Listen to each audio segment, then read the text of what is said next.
Asihlaleni phansi bandla. Let's take our seats.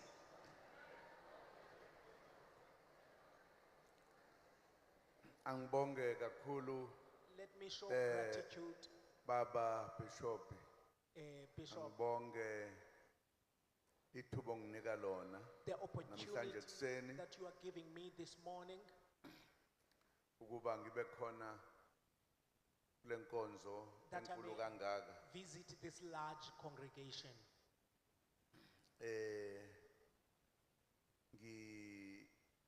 Ngibingelele bonke abefundisi abakhona. Let me greet the whole clergy that is in the house. Ngibingelele futhi nama comrade engihamba nawo. All the comrades that have come with me today. Ngithi sijabula sonke kuba nani namhlanje. We are all jubilant to Enkonzweni. be with you today in service.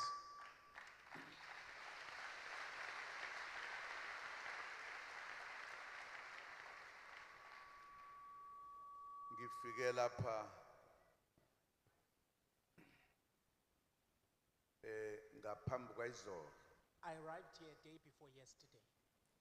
Ngize ngomsebenzi wami I came through my work, okuzokhankasa that is to canvass lapha eWestern Cape here in the Western Cape.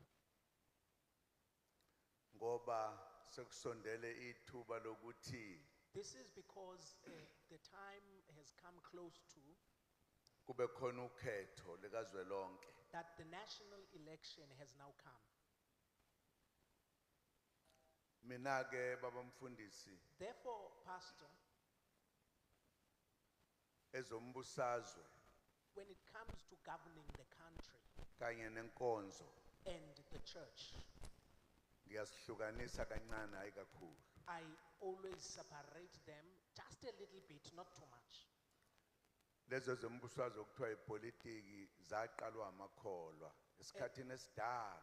And the politics were founded and started by Christians or believers long time ago. Umehluko ke awumningi phakathi kwazo. The difference between faith and politics is not that vast.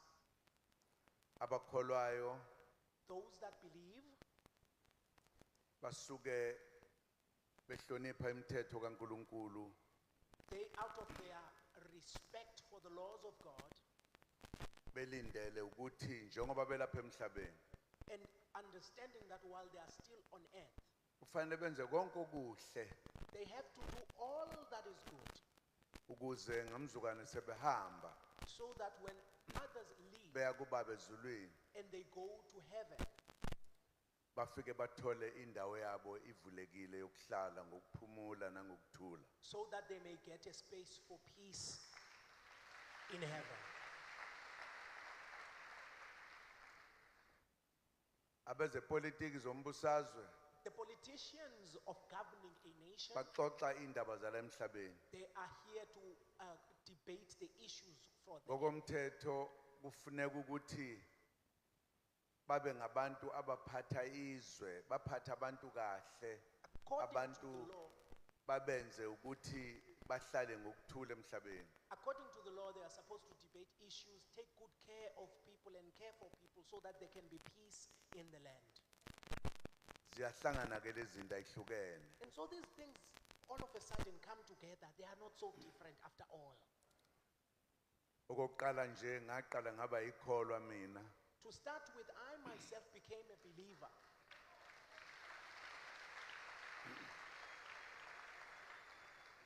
Ngakhula ngikholwa futhi I grew up as a believer. namhlanje ngiseyikholwa. And even now, I am still a believer. Ngisakhula ngimncane As I grew up, I was younger, ngangifisa ukuthi uma sengikhulile ngibe umfundisi. I always wished that if I grow up, I could become a pastor. Uma ngena umfundisi ngibe uthisha. If I could not become a pastor, then I would become a teacher in a school. Uma ngena uthisha ngibe ummeli. Then if I happen not to become a teacher, I may be a lawyer. Angikwazanga ukwenza konke lokhu. I couldn't do the others. ngenxa yesimo. It was because of the conditions and the situation I grew up in. Ngazibona sengumbusazwe kwezombusazwe. I then saw myself being a governor or a president over a Konke country. lokhu kumina kwakukhuluma ngokuthi kufanele thina esinezifiso ezinjengalezo sibaphathe kahle abantu bakaNkulunkulu. All this then meant to me that this meant that we who has all those desires should treat God's people in a dignified manner. Namanje angikuhlukanisi lokho. And even till today, I have not really separated these things. I don't. Ngiyafisa ukuthi ningizwe nje kanjalo, I do wish, ningithathe kanjalo. I do wish that you, hear me Angiyona that enye way. into. You don't even treat me in a different way. I'm not anything different. Nalolu hambo lungilethela Even the journey that has brought me here to this podium, eCape Town. to Cape Town, Luyinto eyodwa kulezinto esengiyishilo. it is one thing among the things that I've already spoken of.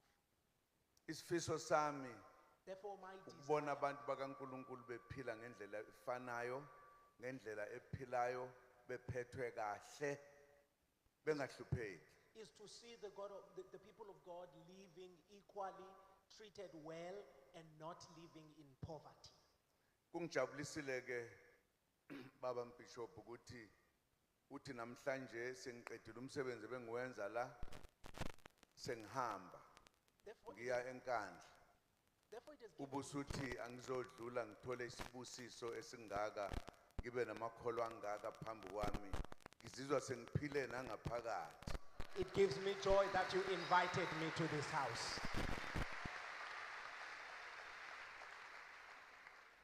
Ngenkathi uthi When you said uzobusa esontweni namhlanje you'll be in church ngikwakho today, izolo. when I was in your house yesterday, Uthi ngoba sengiqedile ngikwenzayo ngingadlula yini enkonzweni na. when you said, now that you are done with everything you are doing, would you pass by a church? Mina bengicabanga ukuthi hayi sodlula nje enkonzweni endlini enqanyanyana. I thought it was Ngiguqe, just going to be a smaller house, of a church, ungithandazele and then you just lay your hand on ungenza it, ukuthi ngihambe nami ngizizwe ukuthi hayi kumnandi la. and then make me feel like I also enjoyed coming here. Bengazi ukuthi kanti ungibizele esizweni sonke I didn't sengaka. know that you called me to a whole nation.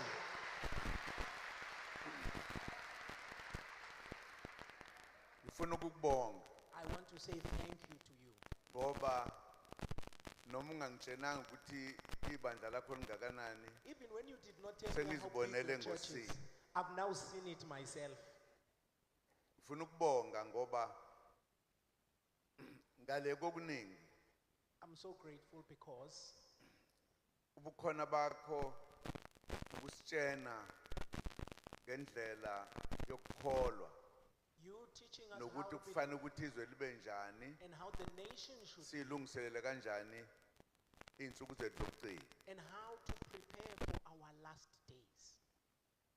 Lokho ke abakhona lapha amakholwa Therefore, the believers that are ngeke sitting kulindele ukuthi kuphume kumina.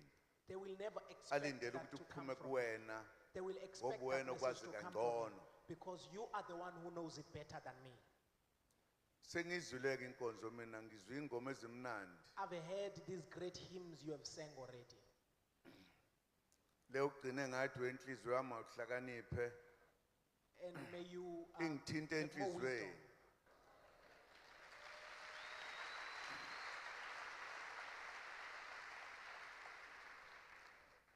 Sengisuthi My spirit, okwezwi lenkosi according to the word of God.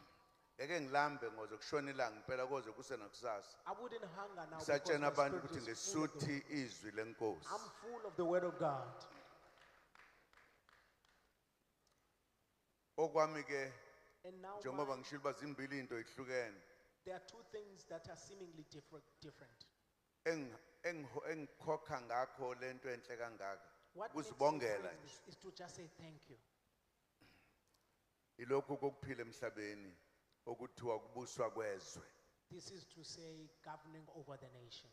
Ngiyafisa I do therefore desire ukuthi ngenza isicelo nje sincane as I ask emakholweni akho to all nakuwena believers, mbishop. to yourselves and the other bishops. Thina abantu abamnyama We, people of color or black people, sakhiwa uNkulunkulu ngoba esithanda. God made us because He loves us. Wasibeka ezweni laseAfrika elinakho konke okudingekayo. And He put us in the continent of Africa that has all things that all men would need. Ayikho into esingathi siyayidinga singahamba siya kwamanye amazwe siyoyifuna. Yonke into ila eAfrika. There is nothing that we could say we want in other nations. All things are already here in Africa. Wayesesakha kahle uNkulunkulu ukuthi asenze sibe nezinhliziyo ezinhle, sibe nothando. And therefore God gave us good hearts and love. Nokuthi sihloniphane, sihloniphe nezinye izizwe. And to respect each other and respect Yingakho other nje ethnicities. Singazange sipsuke la eAfrika siwele ilwandle ezahlukahlukene siyohlupha abantu eindaweni zabo noma siyofuna izinto kubona. Sasihlalele ngokuthula. This is why we never went to other continents to go take their things and desire their things. We were living here happily and in peace. Safikelwa izihlobo ezaziphuma emanzini. And the neighbors that came from Zazohlala the nathi. ocean, they came to live with us here. Kodwa basijikela endleleni. And on the way they turned against us. Balwa nathi, And they fought with us. basiphuca amalungelo ethu, And they took our rights. basicindezela basifaka emajele, They oppressed us and put us in prisons. babulala abantu ngoba befuna ukuphanga lelizwe. They killed people because they wanted to Benza take konke over nje this country. okubuhlungu kuthina okwaduma ngezwe lodwa ukuthi basicindezela They ukuthi sihlupheke. They did all heinous crimes that would make sure that we remain oppressed and poor. Basilambisa sasikade singalambi. And they starved us. Poverty was not a normality before they Lokho came. kwenza ukuthi silunge sinjalo saze nathi saqala phansi salwa nabo ukuzikhulula encindezelweni. And now we then realized that peace would not be the option and we started resisting and fighting. So that we Sadlula can be free. kulokho And then the time for sakhululeka resistance kwathiwa passed. sesikhulekile sonke And then everyone said you are all free. asisahlushwa. No one is troubling you now anymore. Kodwa inkinga ekhona ukuthi iningi lethu sisahlupheka sonke. But the problem still remains. The majority of black people are still poor. We are still poor. Noma kukhulunywa ngane inhlupheko kukhulunywa ngathi akukhulunywa ngabanye abantu. When people talk about poverty, it is clear they mean black people. Uma nje kuthiwa khona unemployment If they talk about akekho unemployment, omunye otholakala lapho ngaphandle kwethu. they mean black and colored people. We are the face of unemployment. Uma kuthiwa kukhuluma ngabantu abaphuza kakhulu When they talk about usuku alcoholics nasemini yithi lapho. or drunkards, we are the face of this issue. Uma kuthiwa khona ubugebengu If they talk about Yithi gangsterism and lapho. criminality, we are the face of criminality.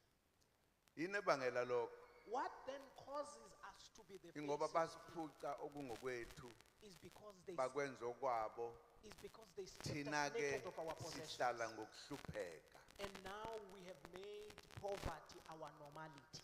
Sekuphele amashumi amathathu eminyaka sikhululekile. It's now 30 years having Kodwa freedom. usizi nenhlupheko lisaqhubeka kwabaningi bethu. But sorrow and poverty is our daily life when it comes to our majority. Eqinisweni The truth therefore is, kulonyaka this year, ngibe omunye wabanye othe I became among the people therefore that ake said, sisukume let's stand up. singacindezelwa unomphela zonke izizwe Let us not be ezazicindezelwa oppressed. ezinye zazizilwele. All nations that faced oppression resisted and fought for their own liberation. Uma ufunda incwadi engcwele If you read the Holy Book, okuningi kuyona kwizimpi zababezilwela bezikhulula the great majority of the Bible abagcina is bephumelela. wars of people who fought to liberate Okuhle themselves, fighting for prosperity. akuzi uma nihleli nje nithi siyahlupheka. Prosperity will never Okokugcina. come while you still gallow in your sorrows and poverty. Isizwe esicindezela An oppressed nation or an oppressed group of uNkulunkulu people, uyasivumela ukuthi asisukume sizikhulule. even God allows that oppressed nation to stand up and fight for its own freedom. iBhayibheli likhuluma kabanzi ngokuthi The Bible itself speaks in depth on this topic, izithandwa zikaNkulunkulu emhlabeni that the beloved of Amaqhawe. God on earth or the victor, ayekhala kuyena akhulume naye acele amandla ukuba uNkulunkulu sisize sinqobe isitha. they would cry to God asking for God to help them to overcome the enemy.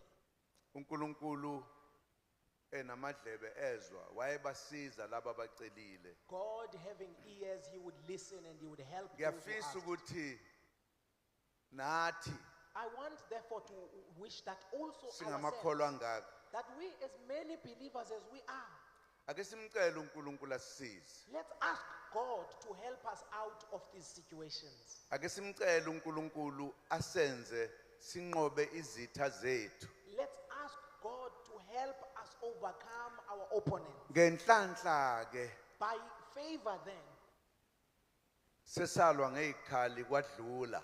we fought, we used weapons, and that resistance has passed. Esilwa ngakho manje ivoti. And what we fight with now is the vote. Sibaningi We are the majority, we are many. thina bantu bomtsinso okuzimilela kulelizwe. We black and colored people, we are many in this nation. Lesicela uNkulunkulu aphendule inhliziyo zethu We therefore must ask God to answer the desires of our heart, ukuthi njengoba kuhlale kuvotwa nje that as the vote continues to occur, ake singavoti nje noma kanjani. let us not just carelessly cast our Ake votes. singavotela abangani bethu. Let's not just vote for our friends. Ake sivotele thina sonke bantu abamnyama ukuthi uNkulunkulu akasinika amandla lolu khetho oluzayo siluwine nge2/3 majority. We must therefore ask God that he must give us a victory of 2/3 majority.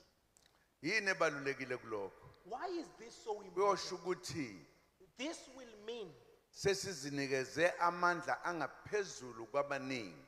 that we've given ourselves more strength than a majority. Kuyosinikeza ithuba lokuthi sikwazi ukushintsha isimilo sesizwe lethu. It will give us the opportunity to change the character of our nation. Kuyosenza ukuthi ngevoti lethu siqede ukuhlupheka nokweswela phakathi kwethu. And through casting our vote, we will then remove poverty among us.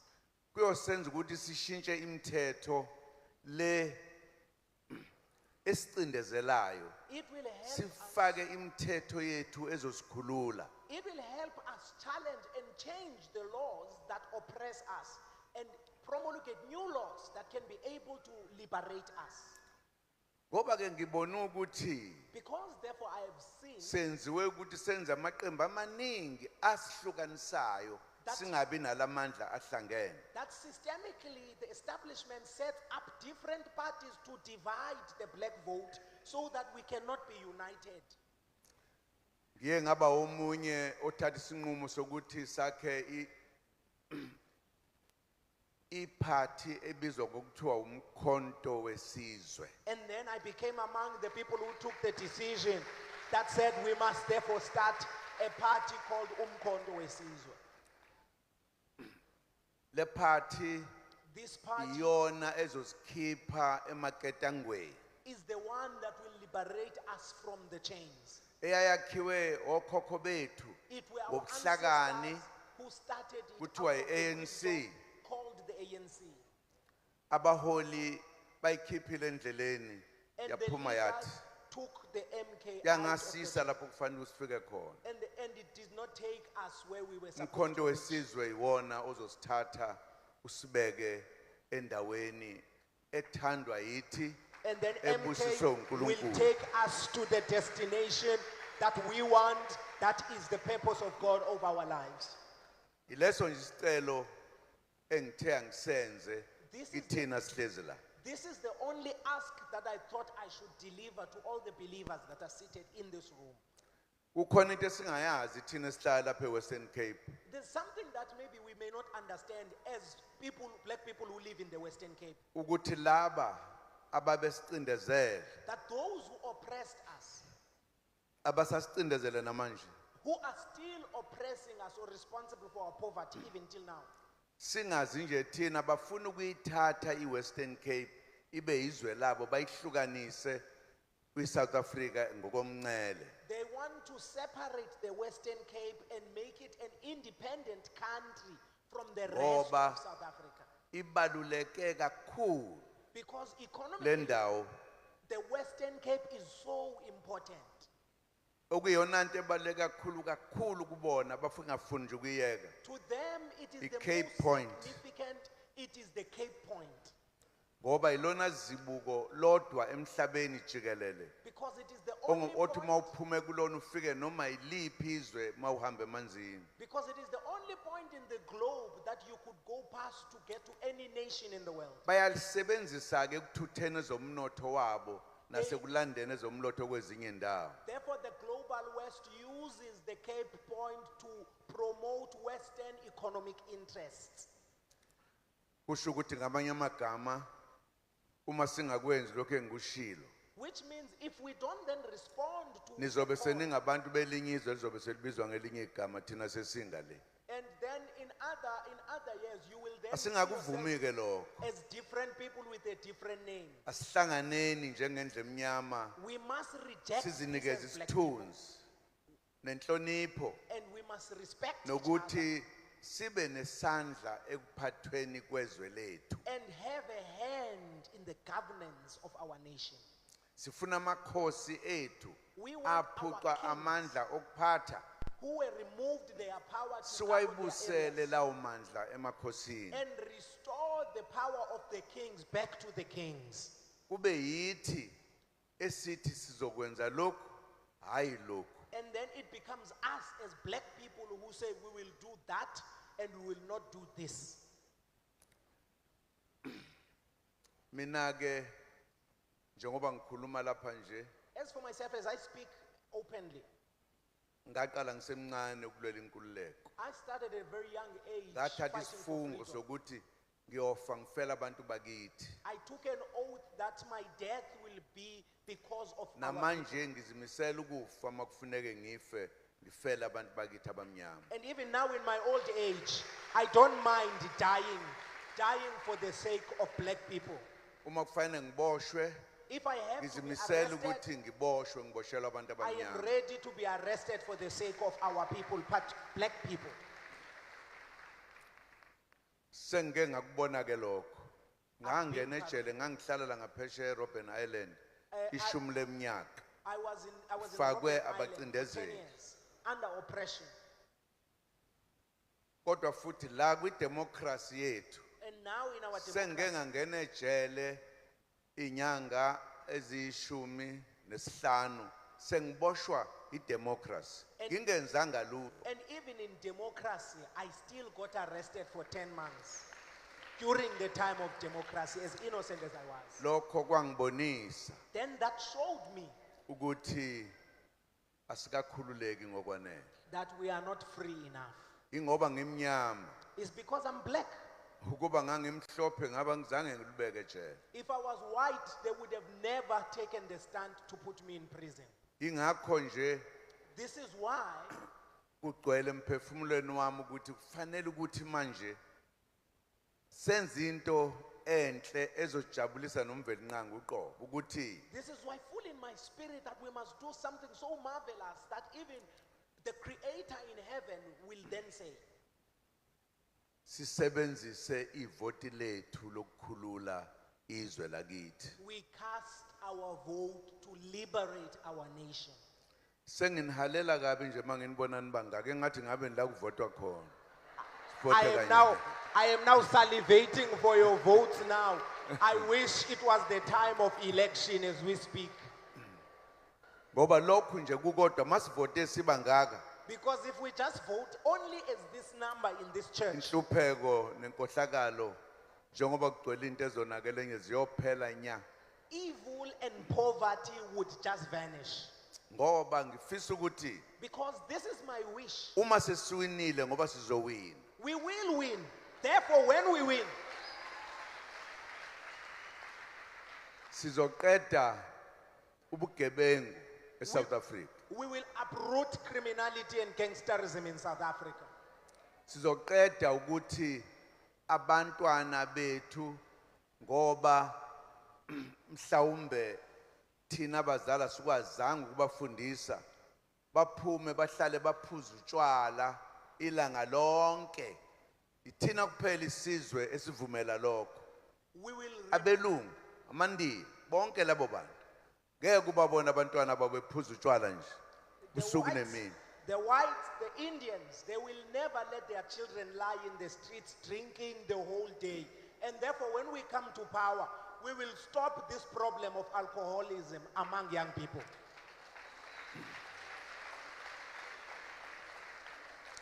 eqinisweni And this, therefore, is the truth. laba bantwana These young people, siyababulala bafana nabantu abangazange baphile emhlabeni abangazange bezwe ubumnandi bokuhlala emhlabeni esawunikezwe uNkulunkulu with substance abuse, who are killing these young people. They are like people who've never enjoyed or lived to enjoy life. sibayekelana abantwana bedakwa ukusukela ekuseni kuze kuyoshona ilanga How do we allow young people to become alcoholics from the morning till the dawn of another morning?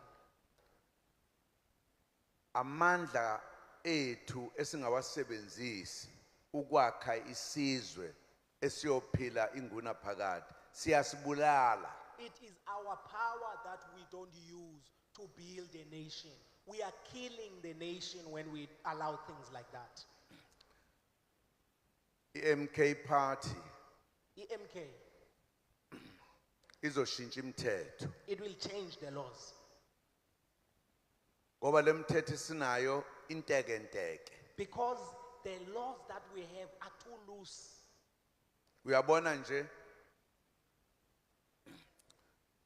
uhulumeni ophetheyo The government that is currently in charge, uthi thina abazali it says we parents, ingane zethu singazikhulisi ngalendlela ekufuneka sizikhulise ngazo we must not have thina authority over our own esakhuliswa children ngayo in the way that we ourselves were raised. baze banika inamba abayinikeza izingane ukuthi uma umzali wakhe kushaya fonela amaphoyisa And then they therefore gave a number saying that if your parent disciplines you, call the police.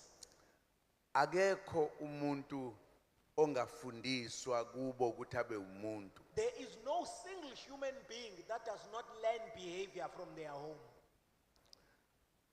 thina ke sokwenza umthetho ukuthi ingane yakho ikhulise ngendlela ufuna ukuyikhulisa ngayo ihloniphe ibe umuntu kusasa We will implement a law that says raise your child in the discipline that you see fit so that they may grow up and become a human being tomorrow.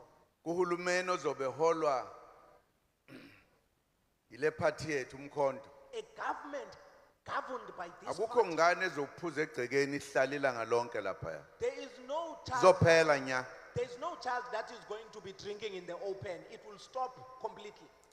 uhulumeni The government, ufanele ukuthi abe nemali yokufundisa izingane eziqhamuke kuhluphekeni the ingathi government, ingane ngoba ihluphekile ingakwazi ukuya esikoleni the government should have money to make sure that children that come from poor homes are able to study, and poverty should not be a stumbling block. ngoba uma sifundisa izingane zethu Because if we take our youth, sakha abazothuthukisa izwe lethu kusasa if we educate our youth, we build the adults of the future. sizoshintsha indlela yezinto abayifundayo izingane We will also influence the abazufunda curriculum. izinto abathi uma sebephasa ama-degree bangatholi imisebenzi They will not just study things that when they've graduated, they have no jobs. bazofunda izifundo ezizokwenza ukuthi uma engawuthola umsebenzi azakhele owakhe umsebenzi ngoba They ufundisiwe will learn practical education that by the time they finish, If they get no job, they will start their own job by themselves. ingane Young people, ikakhulukazi zabafana particularly young males, maziqeda umatric when the young males finish matric, so iqeda lento eyishiwa abantu abafundile kuthiwa khona uyeya ngani mu-gap year or kuthiwa yini we will just So qeda. delete this thing of gap here. We don't need this mabeqeda gap. umatric Once you finish your matric, sizobasa ey'nkambeni zamasosha bofundela ubusosha we will give you 1 1 year year to go and be in the military. It will be compulsory. afundise ukuthi kufanele avikele izwe lakhe They will be, kufanele ahloniphe isizwe kufanele azi ukuthi uyingxenye yalesizwe kufanele asiphathe kahle they will be taught patriotism, the love and the defense for their nation. And these are the disciplines they will bring from the military. uma sebetrainile bengamasosha sebazi kahle yonke into abese-ke eya-university Once they are ngeke trained, and simvumela they're athi uyosebenza no university we will not allow you to go find a job. Kuzobe You must ku- go to university. kuzobe kuwuhulumeni ozoyikhipha leyo mali ingadliwa uhulumeni ifundise izingane It will be the government that will release that money. And that money will make sure that young people go back to university. sizimisele ukusakha lesizwe siqine We are determined to building this nation and making it a strong nation. akho ngane ezokugijima lamnyango ezinye ingane zisesikoleni There is no young person that be running around gallivanting when other young uma people are in kukhona umama othetha nathi sidila naye noma ubaba othetha nathi sidila naye If there is ngoba a kusho father- ukuthi ubulala isizwe If there is a father or a mother that has a problem with this, we will then deal with the parent because it means they are part of the problem.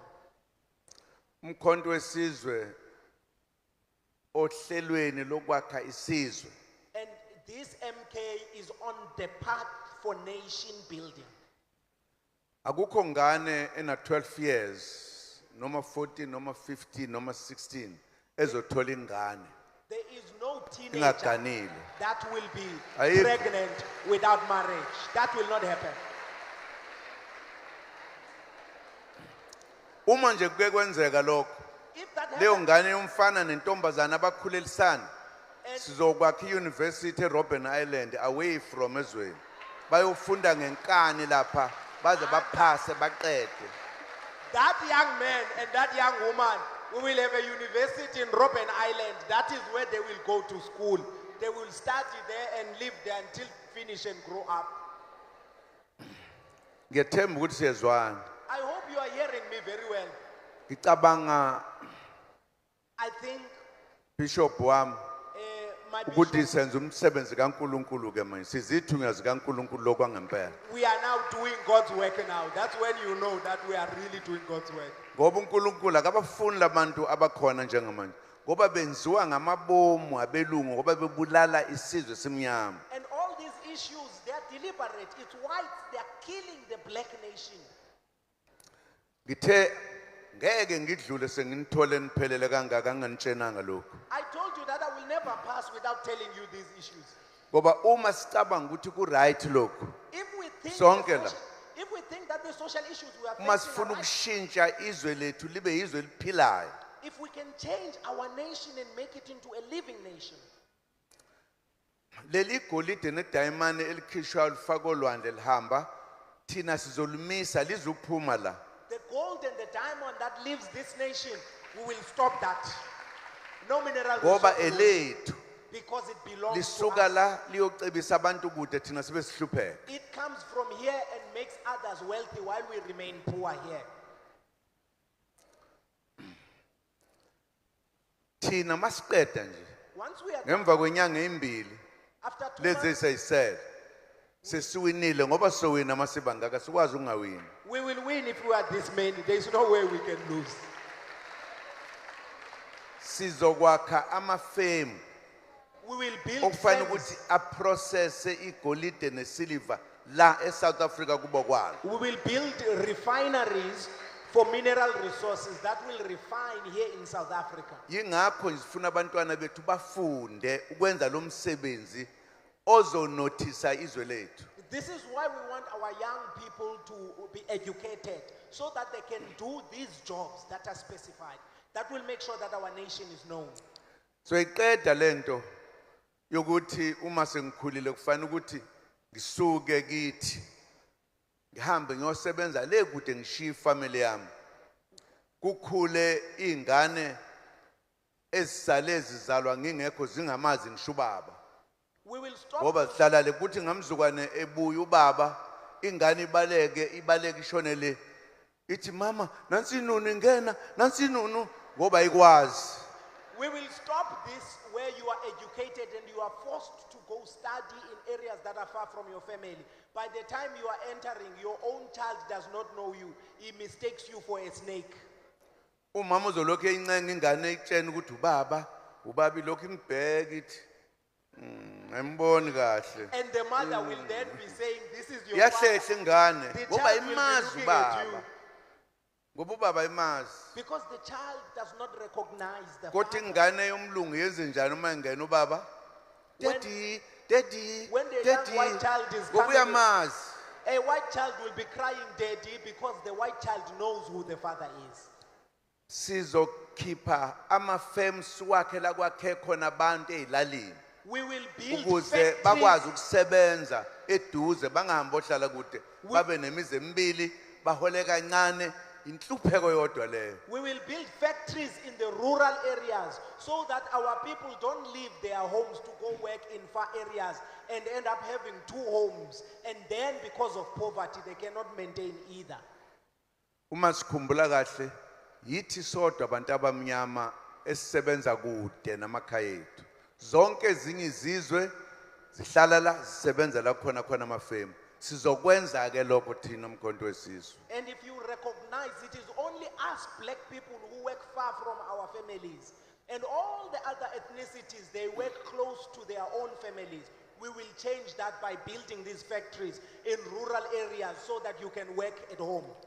Ngamanye amazwi In other words, sifuna ukuqedelela inkululeko iphelele sikhululeke sizizwe ukuthi ezweni lethu yithi esiphetheyo. we want to accomplish the gains of freedom so that we can have the dignity to walk around knowing that we are the ones in charge here at home. Uyabona ke uma singahluleka kule game sengiyogeza izandla. You see, if we are Ngiyogeza defeated izandla this impela ngithi hawu kanti sinjani weba kwethu. Isikhathi sesifikile ukuthi sizikhulule nya sisangena thina la endlini emnyama. No, akungenzeki lokho. that must not happen. Siyavumelana bakwethu. Are we agreeing on this? Oh nifuna ukusala la. Or you want to remain in the same position? Siyavumelana. Are we agreeing on these issues? Siyavumelana ukuthi sosikhulula ngevoti lethu. Are we agreeing that we will free ourselves? Thank you. Bonga kakhulu. I'm so grateful. Thank you very much. Enkosi Ngiyabonga kakhulu. Bishop. Enkosi kakhulu, Bishop. Ngizizwa ngemnandi. I feel full. Thank you very much. Enkosini kakhulu.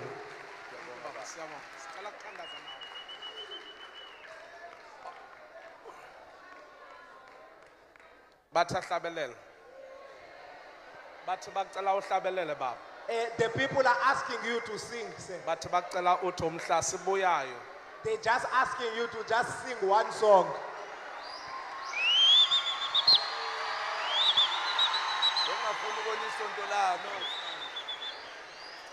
Ngiyabonga. Thank you.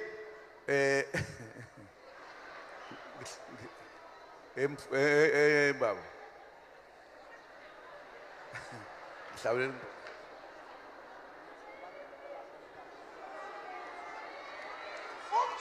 Lomhla sibuyayo, lomhla sibuya, lomhla sibuyayo, kuthula kuthi.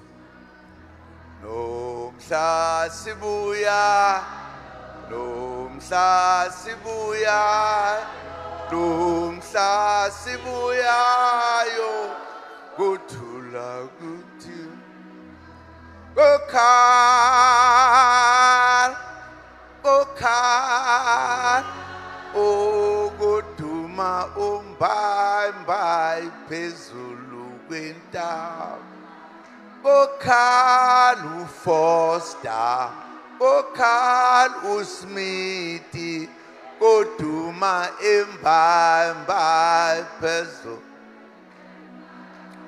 Lumhla sibuya Lumhla sibuya Lumhla sibuyayo Kuthula kuThixo Lumhla sibuyayo Lumhla sibuyayo Lumhla sibuyayo Kuthula kuThixo Kokha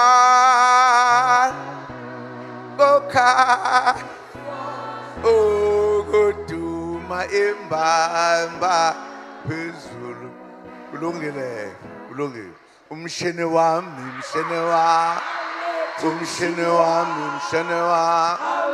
umshene wami we baba awulethu umshene wami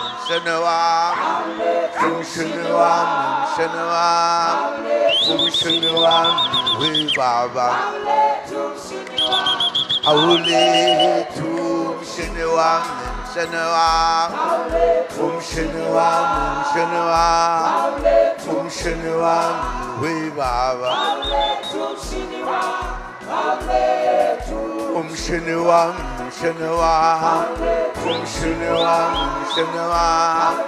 umshene wami we baba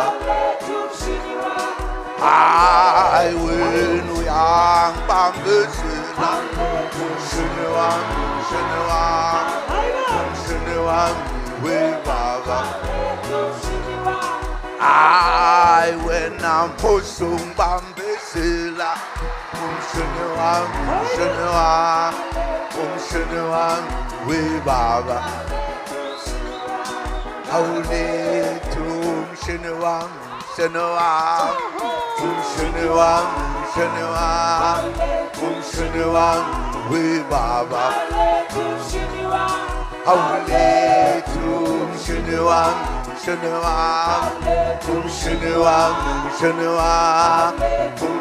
wami we baba I will uyangibambezela umshene wami we baba I will namuhla ungibambezela umshene wami